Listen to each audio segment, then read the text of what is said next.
Startups in 13 sentences. Watch how this essay was written. February 2009. One of the things I always tell startups is a principle I learned from Paul Buchheit. It's better to make a few people really happy than to make a lot of people semi-happy. I was saying recently to a reporter that if I could only tell startups 10 things, this would be one of them. Then I thought, what would the other 9 be? When I made the list, there turned out to be 13. 1. Pick good co-founders. Co-founders are for a startup. What location is for real estate? You can change anything about a house except where it is. In a startup, you can change your idea easily, but changing your co-founders is hard. And the success of a startup is almost always a function of its founders. 2. Launch fast. The reason to launch fast is not so much that it's critical to get your product to market early, but that you haven't really started working on it till you've launched. Launching teaches you what you should have been building, till you know that you're wasting your time. So the main value of whatever you launch with is as a pretext for engaging users. 3. Let your idea evolve. This is the second half of launching fast. Launch fast and iterate. It's a big mistake to treat a startup as if it were merely a matter of implementing some brilliant initial idea. As in an essay, most of the ideas appear in the implementing. 4. Understand your users. You can envision the wealth created by a startup as a rectangle, where one side is the number of users and the other is how much you improve their lives. The second dimension is the one you have most control over. And indeed, the growth in the first will be driven by how well you do in the second. As in science, the hard part is not answering questions, but asking them. The hard part is seeing something new that users lack. The better you understand them, the better the odds of doing that.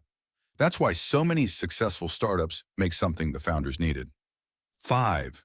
Better to make a few users love you than a lot ambivalent. Ideally, you want to make large numbers of users love you, but you can't expect to hit that right away. Initially, you have to choose between satisfying all the needs of a subset of potential users or satisfying a subset of the needs of all potential users. Take the first. It's easier to expand user-wise than satisfaction-wise, and perhaps more importantly, it's harder to lie to yourself. If you think you're 85% of the way to a great product, how do you know it's not 70% or 10%, whereas it's easy to know how many users you have? 6. Offer surprisingly good customer service. Customers are used to being maltreated. Most of the companies they deal with are quasi-monopolies that get away with atrocious customer service. Your own ideas about what's possible have been unconsciously lowered by such experiences. Try making your customer service not merely good, but surprisingly good. Go out of your way to make people happy. They'll be overwhelmed. You'll see. In the earliest stages of a startup, it pays to offer customer service on a level that wouldn't scale, because it's a way of learning about your users. 7. You make what you measure. I learned this one from Joe Kraus. Merely measuring something has an uncanny tendency to improve it. If you want to make your user numbers go up, put a big piece of paper on your wall and every day plot the number of users. You'll be delighted when it goes up and disappointed when it goes down. Pretty soon you'll start noticing what makes the number go up, and you'll start to do more of that. Corollary, be careful what you measure. 8. Spend little. I can't emphasize enough how important it is for a startup to be cheap. Most startups fail before they make something people want, and the most common form of failure is running out of money. So being cheap is almost interchangeable with iterating rapidly. But it's more than that. A culture of cheapness keeps companies young in something like the way exercise keeps people young. 9. Get ramen profitable. Ramen profitable means a startup makes just enough to pay the founder's living expenses. It's not rapid prototyping for business models, but more a way of hacking the investment process. Once you cross over into ramen profitable, it completely changes your relationship with investors. It's also great for morale. 10. Avoid distractions. Nothing kills startups like distractions. The worst type are those that pay money. Day jobs, consulting, profitable side projects. The startup may have more long-term potential, but you'll always interrupt working on it to answer calls from people paying you now. Paradoxically, fundraising is this type of distraction, so try to minimize that too. 11.